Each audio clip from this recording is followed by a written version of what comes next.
नमस्कार, स्वागत है आप सभी का पब्लिक वाणी पर। और आज के अखबारों का विश्लेषण लेकर मैं आपके सामने हाजिर हूं। मेरा नाम है अभिषेक। इस कार्यक्रम में हम लोग अखबारों के पहले पन्ने पर क्या खबरें छपी है उसके बारे में बात करते हैं। आज के हिंदी एवं अंग्रेजी के अखबार में क्या खबरें छपी है इसके बारे में बात करेंगे। तो चलिए शुरुआत करते हैं दैनिक जागरण अखबार से। दैनिक जागरण अखबार ने आज दिल्ली हाईकोर्ट की टिप्पणी को अपना शीर्षक बनाया है। दैनिक जागरण लिखा है, समान नागरिक संहिता वक्त की जरूरत, कानून की पैरवी। दिल्ली हाईकोर्ट ने कहा, केंद्र सरकार उठाए आवश्यक कदम, सुप्रीम कोर्ट भी बता चुकी है जरूरी। दरअसल दिल्ली हाईकोर्ट ने कल एक मामले की सुनवाई करते हुए ये टिप्पणी की है कि अब जो है समान नागरिक संहिता की देश को ज़रूरत है, क्योंकि संविधान में भी इसका प्रावधान है और अब समय आ चुका है कि देश में समान नागरिक संहिता जो है उसे लागू कर देना चाहिए। दरअसल जो अभी मौजूदा केंद्र में जो बीजेपी की सरकार है उसका बीजेपी की भी एक एजेंडा रही है हमेशा से कि देश में यूनिफॉर्म सिविल कोड जो है वो लागू किया जाना चाहिए। बीजेपी के एजेंडा में धारा 370 राम मंदिर जैसे चीज़ें शामिल थी, जिसमें उनकी कई चीज़ें जो है पूरी हो चुकी है और अब बचता है समान नागरिक संहिता। तो अब जो है दरअसल हाईकोर्ट ने भी कह दिया है कि समान नागरिक संहिता जो है वो की ज़रूरत है, इसलिए समान नागरिक संहिता को लागू किया जाना चाहिए। और सुप्रीम कोर्ट के पूर्व chief justice S A Bobde ने भी कहा था कि जो है गोवा ऐसा पहला राज्य है जहां समान नागरिक संहिता जो है यूनिफॉर्म सिविल कोड लागू है और इसे देश भर में लागू किया जाना चाहिए। तो यही हेडिंग है। दरअसल संविधान के आर्टिकल 44 में ये प्रावधान है कि जिसके तहत जो है सरकार जो है अगर समय आने पर यूनिफॉर्म सिविल कोड को लागू कर सकती है, यानी समान नागरिक संहिता को लागू कर सकती है। समान नागरिक संहिता लागू करने से ये होगा कि अभी जो इस वक्त है जो शादी, तलाक और संपत्ति जैसे मामले पर हर धर्म का एक अलग अलग पर्सनल लॉ है, लेकिन अगर ये समान नागरिक संहिता जब लागू हो जाएगा तो सभी धर्म के लिए एक कानून हो जाएगा और उसी कानून के अनुसार ही सभी के शादी, तलाक और संपत्ति जैसे मामलों की सुनवाई होगी। तो दैनिक जागरण के अब अगले खबर की ओर बढ़ते हैं। दैनिक जागरण ने व्हाट्सएप के बयान को छापा है। व्हाट्सएप ने जो दिल्ली हाईकोर्ट में अपना बयान दिया है उसे लेकर उसे ही दैनिक जागरण ने उस खबर को एक हेडिंग बनाई है। दैनिक जागरण ने लिखा है, डाटा संरक्षण विधेयक आने तक निजता नीति स्वीकार करने को नहीं करेंगे मजबूर व्हाट्सएप। दिल्ली हाईकोर्ट में कहा, नीति नहीं स्वीकार करने वाले यूजर्स की सेवाओं को नहीं किया जाएगा बाधित। दरअसल दिल्ली व्हाट्सएप ने एक अपनी प्राइवेसी पॉलिसी लाई थी। उस पॉलिसी को सभी को एग्री करना था, नहीं तो व्हाट्सएप उनके अकाउंट को डीएक्टिवेट कर देता, जिसकी मियाद जो है व्हाट्सएप ने बढ़ा दी थी। और उसके बाद जो अब दिल्ली हाईकोर्ट में व्हाट्सएप ने ये कहा है कि वो तब तक जो है इस प्राइवेसी पॉलिसी को यूजर्स के लिए नहीं लाएगा, नहीं मजबूर करेगा, लोगों की सेवाओं को बाधित नहीं करेगा, जब तक कि जो भारत सरकार है डाटा संरक्षण विधेयक जो है नहीं ला लेती है। दरअसल डाटा संरक्षण विधेयक पर भारत में काम हो रहा है, जिसके बारे में हमने कल के अखबारों में भी हम आपको बताए थे कि नए कैबिनेट के मंत्री बदलने से जो है किस तरीके से भारत में जो है डाटा संरक्षण विधेयक जो है वो प्रभावित हुई है। एक और खबर दैनिक जागरण पर जो है जो प्रधानमंत्री से जुड़ी हुई है। तीसरी लहर से निपटने की तैयारियां तेज, ऑक्सीजन की उपलब्धता और आपूर्ति को लेकर पीएम मोदी ने की उच्च स्तरीय बैठक। प्रधानमंत्री नरेंद्र मोदी ने तीसरी लहर से निपटने को लेकर जो है बैठक की है, उसकी बात की गई है। दूसरी लहर जैसी जो है दूसरी लहर में ऑक्सीजन की जो है भारी किल्लत हो गई थी, इसीलिए जो है सरकार जो है तीसरी लहर को लेकर अब कहीं ना कहीं सतर्कता बरत रही है और उसको लेकर अलर्ट है। इसीलिए सरकार जो है ऑक्सीजन जैसी व्यवस्थाओं को जो है अब तेज़ी से काम कर रही है। एक और हेडिंग दैनिक जागरण के अखबार पर, छत्तीसगढ़ के निलंबित एडीजी पर सरकार गिराने की साजिश का आरोप, राजद्रोह का केस दर्ज। छोटी सी संक्षेप में एक और खबर है दैनिक जागरण के पहले पन्ने पर। 1 अगस्त को प्रस्तावित नीट का टलना तय। 1 अगस्त से नीट की परीक्षा जो मेडिकल एंट्रेंस एग्जाम होती है वो जो है उसका टलना तय माना जा रहा है। संक्षेप में दैनिक जागरण के पहले पन्ने पर, परिसीमन से जम्मू कश्मीर 20 में बढ़ेगी 7 सीटें, ये भी खबर है। हालांकि अन्य कई अखबारों में इसे विस्तृत खबर दिया गया। नए नियमों के तहत उपद्रवियों से वसूली करे यूपी सरकार। दरअसल सुप्रीम कोर्ट ने यूपी सरकार से कहा है कि उपद्रवियों से जो भी कोई आंदोलन होता है और उसमें सरकारी संपत्तियों को नुकसान पहुंचाया जाता है, तो अब नए नियम के तहत ही यूपी सरकार जो है उनसे वसूली कर सकेगी। दरअसल यूपी सरकार ने सीए प्रोटेस्ट के दौरान जो कहीं हिंसाएं हुई थी और उसमें जो सरकारी संपत्तियों को नुकसान पहुंचाया गया था, उसमें सरकार की तरफ से डीएम की तरफ से जो है नोटिस भेजा गया था। सुप्रीम कोर्ट ने कहा है कि उस नोटिस को नहीं भेजा जाए, बल्कि सुप्रीम कोर्ट को ये बताया जाए कि यूपी सरकार ने इसको लेकर क्या नया नियम बनाया और उसी नए नियम के तहत जो है उनसे वसूली की जाए। तो ये थी दैनिक जागरण के पहले पन्ने पर जो खबरें थी, जो प्रमुख खबरें थी हमने आपको बताई। तो चलिए अब चलते हैं अगले अखबार की तरफ। हमारे पास अगला अखबार है हिंदुस्तान ने भी दरअसल हाईकोर्ट की जो टिप्पणी है उसे ही अपनी हेडिंग बनाई है। हिंदुस्तान ने लिखा है टिप्पणी, अदालत ने कहा धर्म और जाति से ऊपर उठ रहा देश, समान नागरिक संहिता जरूरी, कोर्ट। तो वही समान नागरिक संहिता पर जो दिल्ली हाईकोर्ट ने टिप्पणी की है एक मामले को सुनवाई करते हुए, हिंदुस्तान ने भी इसे ही हेडिंग बनाई है। देश में ऑक्सीजन की किल्लत दूर होगी, जो खबरें दैनिक जागरण पर थी। ज़रूरत क्यों? क्योंकि दूसरी लहर में झेलनी पड़ी थी परेशानी, तैयारी क्या? तीसरी लहर को रोकने के लिए कमर कसी जा रही है, ऑक्सीजन की जो व्यवस्था की जा रही है ज़्यादा से ज़्यादा लाया जा रहा है। भरोसा, व्हाट्सएप डाटा संरक्षण कानून बनने तक निजता नीति नहीं लाएगा। दरअसल व्हाट्सएप ने जो बयान दिया है दिल्ली हाईकोर्ट में, वही वो जो खबर है हिंदुस्तान ने भी जगह दी है। स्वदेशी टीके कोवैक्सीन को वैश्विक मंजूरी जल्द। दरअसल जो है कोवैक्सीन को अभी तक WHO यानी वर्ल्ड हेल्थ ऑर्गेनाइजेशन से जो है मंजूरी नहीं मिल सकी है, और ये कहा जा रहा है कि अब जाकर जो है अब बहुत जल्दी जो है इसकी मंजूरी मिल जाएगी। लैम्डा वेरिएंट भारत में नहीं। दरअसल भारत सरकार ने कहा है कि लैम्डा वेरिएंट भारत में नहीं है। दरअसल कुछ जगहों पर कोरोना के लैम्डा वेरिएंट यूरोपीय देशों में मिले हैं और सरकार ने ये कहा है कि भारत में ये लैम्डा वेरिएंट नहीं है, लेकिन भारत के ही उत्तर प्रदेश में लखनऊ में जो है कप्पा वेरिएंट मिले हैं। गर्भवती महिलाएं वैक्सीन जरूर लगवाएं, सरकार ने ये कहा है।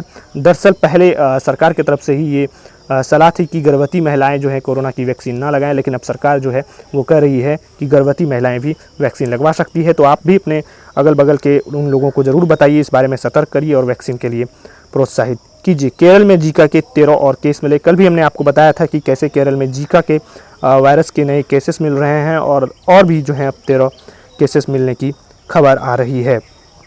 एक और बड़ी खबर हिंदुस्तान के पहले पन्ने पर, चिराग पासवान की अर्जी खारिज। चिराग पासवान ने दिल्ली हाईकोर्ट में दरअसल उनके जो चाचा पशुपति पारस हैं उनको लोकसभा में LJP के संसदीय दल का नेता की जो मंजूरी मिली है लोकसभा अध्यक्ष की तरफ से, उस मामले को जो है उन्होंने चुनौती दिया था।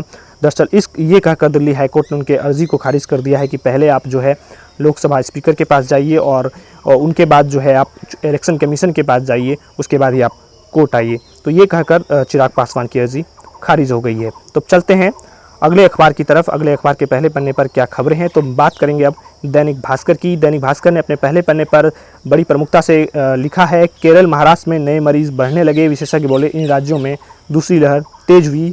केरल 23 जून से केस बढ़ रहे, पिछले 7 दिन में देश के 32% केस यहीं मिले, सक्रिय मरीज 1.10 लाख पार। महाराष्ट्र 21 जून से केस बढ़ रहे हैं, पिछले 7 दिन में देश के 21% केस यहीं मिले, सक्रिय मरीज 1.14 लाख। तो ये दरअसल जो कोरोना की जो मामले हैं कुछ राज्यों में, केरल और महाराष्ट्र जैसे राज्यों में अब बढ़ने लगे हैं। तो इसे लेकर जो है बात की है दैनिक भास्कर ने, क्योंकि अभी भी जो है सरकार की तरफ से ये ऐलान आधिकारिक रूप से नहीं कहा गया है कि कोरोना की दूसरी लहर खत्म हो गई है, लेकिन तीसरी लहर को लेकर जो है वो आशंका जताई जा रही है और विशेषज्ञ इस पर देख रहे हैं कि क्या अब तीसरी जो लहर है वो क्या इन राज्यों में जो मामले बढ़ रहे हैं क्या ये तीसरी ही लहर है। तीसरी लहर की तैयारी, पीएम ने ऑक्सीजन प्लांट जल्द शुरू करने के निर्देश दिए। 1500 ऑक्सीजन प्लांट लग रहे हैं, इनसे रोजाना 4 लाख मरीजों को जीवन संभव। अभी देश भर में ऑक्सीजन सपोर्ट वाले सिर्फ 2.55 लाख बेड हैं। तो ये खबर जो प्रधानमंत्री ने जो बैठक की थी उस बैठक वाली खबर को ही दैनिक भास्कर ने भी आज बड़ी प्रमुखता से छापा है। दिल्ली हाईकोर्ट ने कहा समान नागरिक संहिता पूरे देश में लागू होनी चाहिए, फैसला केंद्रीय कानून मंत्रालय के पास भेजने का निर्देश। दरअसल दिल्ली हाईकोर्ट ने यह भी कहा था कि ये जो फैसला है वो दिल्ली केंद्रीय कानून मंत्रालय के सचिव के पास भी भेजा जाए, जो समान नागरिक संहिता के मामले पर जो दिल्ली हाईकोर्ट ने कल टिप्पणी की थी। दैनिक भास्कर ने इस खबर को भी दरअसल जगह दी है, जो कल जम्मू कश्मीर में परिसीमन आधार 2011 की जनगणना, 7 विधानसभा सीटें भी बढ़ेंगी, आयोग का 4 दिन दौरा पूरा। दरअसल परिसीमन आयोग जो है जम्मू कश्मीर गई थी, वहाँ उन्होंने अलग अलग ग्रुपों से बात की, अलग अलग प्रतिनिधिमंडलों से बात की और उनके बाद जो है प्रेस कॉन्फ्रेंस किया और उनके बाद ये कहा कि 2011 की जनगणना के आधार पर जो है वहाँ परिसीमन होगा। परिसीमन क्या होता है इसको लेकर हमने एक विशेष वीडियो बनाया है जो पब्लिक वाणी पर मौजूद है, कृपया आप उसे जाकर के देख सकते हैं। तो जम्मू कश्मीर में परिसीमन के आधार पर जो है वहाँ सीटें बढ़ेंगी, 7 सीटें बढ़ाने का प्रस्ताव है। सीटों की कुल संख्या वो वहाँ हो जाएगी 90 और इस तरीके से SC ST की जो सीटें हैं वो किस तरीके से बढ़नी है इसको लेकर भी वहाँ पे बात चल रही है। तो ये थी जो है मेन दैनिक भास्कर के अखबार के पहले पन्ने पर जो खबरें विशेष रूप से थी। तो चलिए अब हम अगले अखबार की ओर बढ़ते हैं और हमारे पास अगले अखबार के रूप में मौजूद है द हिंदू। द हिंदू ने भी जो है आज बड़ी प्रमुखता से जो सबसे पहले पन्ने पर जो खबरें दी है वो वही जम्मू कश्मीर के डिलिमिटेशन यानी परिसीमन से जुड़ा हुआ है। Terrain facilities will affect delimitation in Jammu and Kashmir says ECI panel complete consultation will also identify seat for SCs and STs। दरअसल जो परिसीमन आयोग ने ये कहा कि उन्होंने SC और ST को लेकर कौन सी सीटें SC और ST के लिए रिजर्व की जानी चाहिए, इन सारी चीज़ों को जिस तरीके से उन्होंने आइडेंटिफाई किया, अपने प्रेस कॉन्फ्रेंस में बताया, तो ये सारी चीज़ें हैं जो है खबर बनी है। ट्रांसपेरेंट एक्सरसाइज से इस पैनल चीफ उन्होंने कहा कि पूरी तरीके से पारदर्शी होगा, वो अलग अलग लोगों के बीच जो है बातें कर रहे हैं और फिर जो है इसे पब्लिक के सामने भी जो है मसौदा को तैयार किया जाएगा। कल अलग अलग पार्टी और अलग अलग प्रतिनिधिमंडलों से जो है परिसीमन आयोग जो है वहाँ पर बात की है। द हिंदू पर जो है सबसे एक अलग खबर जो है पहले पन्ने पर वो जगह बनाई है। Corporation ministry will earth state rights opposition parties like to raise the issues in monsoon session. दरअसल जो है कॉर्पोरेशन मिनिस्ट्री एक बनाया गया है केंद्र सरकार की तरफ से 5 जुलाई को कैबिनेट विस्तार से पहले ये मिनिस्ट्री बनाया गया था और अब इसे लेकर ही विपक्षी पार्टियों ने सवाल खड़े किए हैं और कहा है कि कॉर्पोरेशन मिनिस्ट्री जो है ये जो है सहकारी संस्थाएं जो है ये जो है एक तरह से राज्य का काम है, ये राज्य की विषय है और इसे केंद्र सरकार ने कैसे बिना पार्लियामेंट में लाए इसे बना दिया है। ज़रूर विपक्षी नेताओं ने कहा है कि वो इस पर जो है मानसून सेशन में आवाज़ उठाएंगे पार्लियामेंट में। तो दरअसल यही है आज हिंदू जो है द हिंदू पर ये खबरें थी और हिंदू पर जो है और भी खबरें हैं। India concern at events in Afghanistan से Jaishankar new Delhi and Moscow discuss the Taliban advance. दरअसल हमारे देश के जो विदेश मंत्री हैं एस जयशंकर वो इस वक्त रूस के यात्रा पर गए हुए हैं और वहाँ उन्होंने ये कहा है कि भारत जो है अफ़गानिस्तान को लेकर चिंतित है। दरअसल अफ़गानिस्तान से जो है अमेरिकी सेना अब वापस जा रही है और इसे जाने के साथ साथ ही वहाँ पर जो है हिंसा जो है वो बढ़ गई है। खबरें आ रही है कि तालिबान ने वहाँ के लगभग 12 ज़िले पर जो है अपनी कब्जा जमाना शुरू कर दिया है। तो इसी स्थिति पर जो है जयशंकर ने अपनी चिंता व्यक्त की है और रूस के साथ इस इशू को सॉल्व करने पर जो है वो विचार कर रहे हैं। एक और खबर है जो मद्रास हाईकोर्ट ने कहा है NGT bench in Delhi not superior to zonal benches.